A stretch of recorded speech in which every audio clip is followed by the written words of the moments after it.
दोस्तों, उपराष्ट्रपति चुनाव से पहले भारतीय जनता पार्टी बुरी तरीके से फंस गई है और अब खुद अमित शाह ड्राइविंग सीट पर बैठे हैं। उन्होंने समाजवादी पार्टी के एक बड़े नेता को फोन लगा दिया है, जो फोन कॉल रिकॉर्ड हो गई है। मेरे साथ भरत जी मौजूद है। भरत जी, किसको है कॉल ये? चंद्रकांत जी, बहुत बड़ा अपडेट। चुनाव में, उपराष्ट्रपति चुनाव में सिर्फ और सिर्फ 3 दिन बाकी हैं, सिर्फ और सिर्फ 3 दिन। और 3 दिन पहले ही बहुत बड़ा उलटफेर होता हुआ नजर आ रहा है। अमित शाह ड्राइविंग सीट पर आ गए हैं। राजनाथ सिंह, जिनके ऊपर अभी तक जिम्मेदारी थी, वो जिम्मेदारी अब हमको लगता है पीछे होती हुई जा रही है। अमित शाह अखिलेश यादव के सांसद को फोन कर रहे हैं उपराष्ट्रपति चुनाव से ठीक 3 दिन पहले। आपको सुनना चाहिए, सबसे पहले आप लोग सुनिए, फिर उसके बाद बात करेंगे। तो सुनाइए। गृहमंत्री जी बात करेंगे। जी।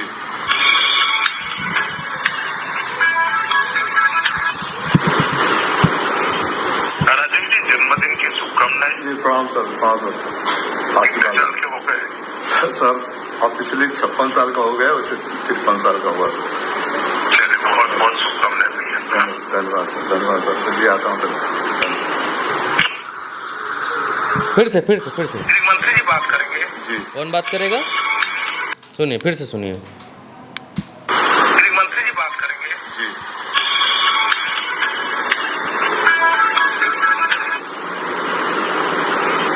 राजीव जी, जन्मदिन की शुभकामनाएं। जी प्रणाम सर, आशीर्वाद के हो गए सर। ऑफिशियली 56 साल का हो गया, वैसे 53 साल का हुआ सर। चलिए, बहुत बहुत शुभकामनाएं। धन्यवाद सर, धन्यवाद सर। फिर भी आता हूँ ऐसा लग रहा है चंद्रकांत जी जैसे प्रधानी का वोट मांगा जा रहा है। बोले अमित शाह, गृह मंत्री जी बात करेंगे। राजीव राय इंतजार करते हैं, गृह मंत्री जी अमित शाह फोन पर आते हैं, कहते हैं जन्मदिन की बहुत बहुत शुभकामनाएं भैया। वर्डिंग्स पर आप ध्यान दीजिए, जन्मदिन की बहुत बहुत शुभकामनाएं भैया। कितने साल के हो गए? बोले ऑफिशियली 56 साल के हो गए। राजीव राय बोले दिल्ली आता हूं तो मुलाकात करता हूं। मीटिंग थी आज जेपी नड्डा की, सांसदों के साथ, रद्द हो गई। तो क्या इस मीटिंग में एनडीए के उतने सांसद नहीं पहुंचने वाले थे, या भाजपा के उतने सांसद नहीं पहुंचने वाले थे जिनकी उम्मीद थी या जिनको बुलाया गया था? क्यों रद्द हुई मीटिंग?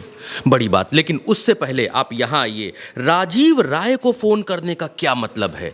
राजीव राय तो अखिलेश यादव की पार्टी के सांसद हैं। 38 सांसद शायद जीते हैं, 37 सांसद जीते हैं। 37 सांसदों में से एक सांसद हैं। वाय राजीव राय, वाय अमित शाह कॉलिंग राजीव राय? बहुत बड़ा सवाल है, छोटा मोटा सवाल नहीं है। अखिलेश यादव को फोन करना चाहिए था, जैसे राजनाथ सिंह ने कुछ समय पहले खड़गे को फोन किया था कि भाई अपना आप उम्मीदवार मत उतारिए, बी सुदर्शन रेड्डी को मत उतारिए, आपके उम्मीदवार हार जाएंगे, कोई ऐसी बड़ी बात नहीं है, हमारे पास सारा मैंडेट है और हम लोग जीतेंगे, तो आप मत उतारिए। तो खड़गे ने कहा कि नहीं उतारेंगे तो हम। अब यहाँ पर अमित शाह को राजीव राय को फोन करना पड़ रहा है। इसके पीछे की बात अब मैं आपको बताता हूँ। राजीव राय अखिलेश यादव के सामान्य सांसद नहीं हैं, सामान्य सांसद नहीं हैं। और आप जब नज़र डालेंगे तो आपको मालूम चलेगा कि भारतीय जनता पार्टी की उपराष्ट्रपति की ये जो हार और जीत है, ये कहाँ फंसी हुई है? ये फंसी हुई है साउथ में, ये फंसी हुई है कर्नाटक में, ये फंसी हुई है तेलंगाना में, ये फंसी हुई है आंध्रा में। गाड़ी फंसी है वहां पर। फोन आ रहा है उत्तर प्रदेश में, किसका आ रहा है? अमित शाह का आ रहा है। आना चाहिए अखिलेश यादव को, आ रहा है राजीव राय को, जन्मदिन की बधाई दे रहे हैं। अगर अमित शाह अपने सांसदों को छोड़ दीजिए, विपक्ष के सांसदों को, वो भी समाजवादी पार्टी के सांसदों को फोन कर रहे हैं, तो आप समझ लीजिए कि भारतीय जनता पार्टी उपराष्ट्रपति के चुनाव में किस हद तक फंसी हुई है। हालात ये हैं चंद्रकांत जी, अगर छेदना, मुंडन, बरहो, तिलक कुछ भी है, छैदरेती कुछ भी है, और आप सांसद हैं, तो भारतीय जनता पार्टी के बड़े नेता आपको फोन करके बधाई दे सकते हैं कि भैया तुम्हारे लौंडे का छदना है, बहुत बहुत छदना का मुबारकबाद, और जो है सब एकदम खुशी मंगल हो। हाँ सर, बड़े आदमी फोन आया तो आदमी क्या कहेगा? यही कहेगा, हाँ हाँ सर, जी सर, आपका आशीर्वाद है, ये तो कहेगा, और क्या कहेगा? और ये कटसी कॉल भी हो गई, ये व्यवहार बनाने का एक तरीका भी हो गया कि भैया फलाने के लड़के का जो है वो बर्थडे था या बर्थडे है, भैया आपके बर्थडे को बहुत बहुत मुबारकबाद, लड़के को आपका बर्थडे है, लड़का जी हजारों साल के दिन हो, 50,000। इतना खाली समय अमित शाह के पास, अल्लाह तौबा। आज इससे पहले आपने देखा इतना खाली समय? जन्मदिन की बहुत बहुत मुबारकबाद चंद्रकांत जी। वसुंधरा राजे भी सोचती होंगी कि हमको भी कोई जन्मदिन की मुबारकबाद दे, गडकरी भी सोचते होंगे हमको भी कोई जन्मदिन की मुबारकबाद दे, सब लोग जन्मदिन का मुबारकबाद दें, लेकिन देता ही नहीं कोई, रिकॉर्डिंग आती नहीं वैसी कोई। अब वाई राजीव राय, भारतीय जनता पार्टी फंसी हुई है साउथ में। राजीव राय का सारा बिजनेस एम्पायर, और वो भी स्कूलिंग वाला बिजनेस एम्पायर, मैं आपको बता देता हूँ। AVK group of institution, RVK group, जिसमें ये लोग मेडिकल की पढ़ाई, जिसमें ये लोग और दूसरी जो हायर क्लास की पढ़ाइयाँ होती हैं और प्रोफेशनल पढ़ाइयाँ होती हैं, वो IT फाइटी इंजीनियरिंग जो पूरा होता है, ये सब राजीव राय के स्कूल्स और कॉलेजेस हैं साउथ के भीतर, बेंगलुरु में। अब राजीव राय को अपने इन्फ्लुएंस में लेना है या व्यवहार ठीक करना है या राजीव राय से बात करने जितनी स्थिति बनानी है, क्योंकि अभी संसद में जिस तरीके का आप व्यवहार देखते हैं या जिस तरीके के बातचीत करने का तरीका देखते हैं, या मुलायम सिंह जी यादव के लिए यही भारतीय जनता पार्टी के लोग क्या कहते हैं, अखिलेश यादव के लिए इन्हीं भारतीय जनता पार्टी के लोग कल ही परसों ही इनकी ही विधायक टोटी चोर कहती है अखिलेश यादव को, केतकी सिंह टोटी चोर बताती हैं अखिलेश यादव को, इन्हीं भारतीय जनता पार्टी की मुख्यमंत्री दिल्ली की टोटी चोर बताती हैं अखिलेश यादव को, और गृह मंत्री के पास इतना समय है कि उन्हीं टोटी चोर के सांसद को हैप्पी बर्थडे बोल रहे हैं। ये सब उपराष्ट्रपति चुनाव का पूरा खेल है और बातचीत करने, व्यवहार बनाने का तरीका है कि कौन सा ऐसा कारण मिल जाए इस समय जिससे व्यवहार को बनाया जा सके। चंद्रकांत जी, ऊपर वाले के आशीर्वाद से, भोले बाबा के आशीर्वाद से आपने स्प्लेंडर बाइक खरीदी है, आपको बहुत बहुत शुभकामनाएं। इस समय तो ये कारण भी चल जाएगा, कारण चाहिए इस समय बात करने का। तो राजीव राय के साउथ में कॉलेजेस हैं और राजीव राय के कॉलेजेस में बहुत सारे सांसदों, विधायकों के जो रिश्तेदारों के बच्चे हैं वो सब पढ़ते हैं। राजीव राय का साउथ के बिजनेस लॉबी में अच्छा खासा उठना बैठना है, तो राजीव राय इन्फ्लुएंस कर सकते हैं अपने वोट के साथ साथ में, उद्योगपतियों के साथ साथ में, साउथ की एक लॉबी को इन्फ्लुएंस कर सकते हैं, बातचीत कर सकते हैं। राजीव राय उत्तर प्रदेश से लेकर साउथ तक भारतीय जनता पार्टी के लिए उपराष्ट्रपति के चुनाव में इंपॉर्टेंट हैं। अब राजीव राय का क्या पक्ष होगा? राजीव राय ने कहा कि हाँ दिल्ली आते हैं, मुलाकात करते हैं। अब इसका सिर्फ और सिर्फ एक ही कारण है चंद्रकांत जी कि भारतीय जनता पार्टी उपराष्ट्रपति के चुनाव में इतना ज़्यादा फंसी हुई है, इतना ज़्यादा फंसी हुई है, क्योंकि भारतीय जनता पार्टी को अब ये भरोसा नहीं रह गया है कि उनके अलायंस पार्टनर उनको वोट करेंगे। रेवंत रेड्डी ने कल एक टीवी चैनल के ऊपर ये बात कही कि नायडू किधर जाएंगे, वो तो यहाँ की अस्मिता के नाते हमारे साथ रहेंगे।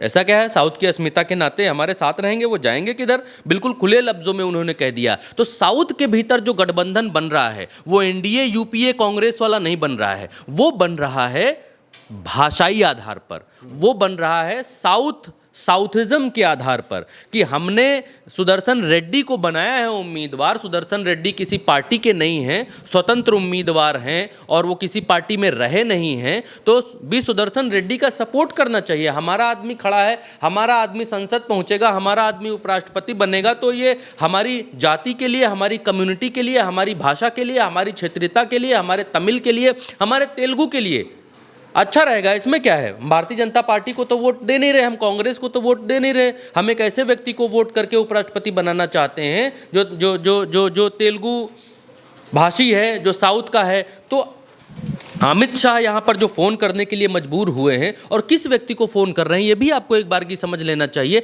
वो दबाव के कारण है, साउथ का बहुत तगड़ा दबाव है। भारतीय जनता पार्टी को भरोसा नहीं है कि उनके अलायंस पार्टनर उनके साथ आएंगे। और चंद्रकांत जी, मैं आपके सामने दर्शकों से एक बात कहना चाहता हूँ, मुझे नहीं मालूम कि क्या बी सुदर्शन रेड्डी जीत पाएंगे। जो संख्या बल है उस संख्या बल के हिसाब से बी सुदर्शन रेड्डी हारते हुए दिखाई दे रहे हैं, कोई दो राय नहीं। मैं नहीं कहता कि जीत जाएंगे, बाजी पलट जाएगी, उल्टा चश्मा यूसी, कभी आपसे ऐसा नहीं कहता। लेकिन सबसे बड़ी बात जानते हैं क्या है? सबसे बड़ी बात यह है कि अगर एनडीए के 20, 50, 25, 30 नहीं, एनडीए के 5 भी सांसदों ने बी सुदर्शन रेड्डी को वोट दे दिया, एनडीए के या भारतीय जनता पार्टी के 2 भी सांसदों ने बी सुदर्शन रेड्डी को वोट दे दिया।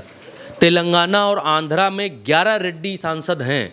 अगर इन 11 में से 5 ने भी दे दिया, भारतीय जनता पार्टी छोड़ दीजिए, जाति के आधार पर दे दिया, रेड्डी होने के नाते दे दिया, तो भी ये एनडीए के लिए खतरे की घंटी होगी। ये भारतीय जनता पार्टी के लिए बहुत बुरा समय होगा कि जब आप मजबूती से सरकार में हैं तब भी आपकी बैसाखियां हिल रही हैं, कांप रही है आपकी सरकार। आपकी सरकार कभी भी इधर से उधर हो सकती है, ये उसका सूचक होगा बहुत बड़ा। और इसीलिए भारतीय जनता पार्टी परेशान है कि कम से कम ये कहने को हो जाए कि हमारे लोग अगर निकलकर बी सुदर्शन रेड्डी यानी कांग्रेस समर्थित उम्मीदवार की तरफ चला भी जाए, हमारे लोग चले भी जाएं कुछ, तो हमारे पास ये कहने को हो जाए कि दूसरे लोगों को हम अपने पास लाने की कोशिश करें, जिससे ये कहने को हो जाए कि देखो मार्जिन तो देखो कितना बड़ा है, मार्जिन तो देखो कैसा है, हम इतने वोटों से जीते जी, हम इतने वोटों से जीते, हमारे चले गए हो तो क्या हुआ। ये उस बात को छिपाने की, दबाने की पूरी कोशिश है कि भारतीय जनता पार्टी और एनडीए के अगर 5 सांसद भी चले गए इंडिया की तरफ तो ये ब्रेकिंग न्यूज़ होगी। और ये ब्रेकिंग न्यूज़ सिर्फ उपराष्ट्रपति चुनाव तक नहीं है, ये जब तक नरेंद्र मोदी सरकार है तब तक बैसाखियां कांपती रहेंगी, हिलती रहेंगी। और जिन राजीव राय से अमित शाह फ़ोन पर बात कर रहे हैं चंद्रकांत जी, इन राजीव राय के घर पर अभी 2020 के बाद ईडी ने छापा मारा था। उत्तर प्रदेश में चुनाव होने वाले थे और चुनावों से पहले इन्हीं अखिलेश यादव के जितने फाइनेंसर लोग बताए जाते हैं, जितने बताए जाते हैं कि ये लोग फाइनेंशियली अखिलेश यादव को मजबूत कर सकते हैं या अखिलेश यादव की पार्टी को चलाने में मजबूती देते हैं, उन सब लोगों के यहाँ छापा पड़ा था। मिंटू, राजीव राय, आपका कन्नौज में कितनी जगहों पर छापे पड़े थे, ईडी ने छापे मारे थे चुनाव से पहले। वो छहदरीती का बयाना देने नहीं गए थे चंद्रकांत जी, सब छापा मारने गए थे। इन्हीं राजीव राय के यहाँ से ईडी ने 17,000 रुपये पाए थे अभी कुछ दिन पहले जब छापा मारा था। अब वही राजीव राय इतने मोहब्बती आदमी लगने लगे हैं, मोहब्बत के फूल उनमें खिलने लगे हैं कि अमित शाह को फ़ोन करके हैप्पी बर्थडे बोलना पड़ रहा है। अब तो मुझे लग रहा पार्टी का आयोजन ना कर दे कहीं भारतीय जनता पार्टी की, आओ जिसका बर्थडे है हम जो है पार्टी ऑर्गेनाइज करेंगे, हम जो है गिफ्ट देंगे, फलाना देंगे, स्कीम ना चला दें ये लोग। इस हद तक घबराई हुई है भारतीय जनता पार्टी। तो बिल्कुल दोस्तों, माहौल बिल्कुल बदल गया है, हालात बदल गए हैं। जो अचानक से मीटिंग कैंसिल कर दी गई और दूसरी तरफ समाजवादी पार्टी के सांसद को फ़ोन करके बधाई दी जा रही है, शुभकामनाएं दी जा रही हैं। उपराष्ट्रपति के चुनाव में अब समय कुछ घंटों में सिमट कर रह गया है, लेकिन मामला दिलचस्प हो गया है।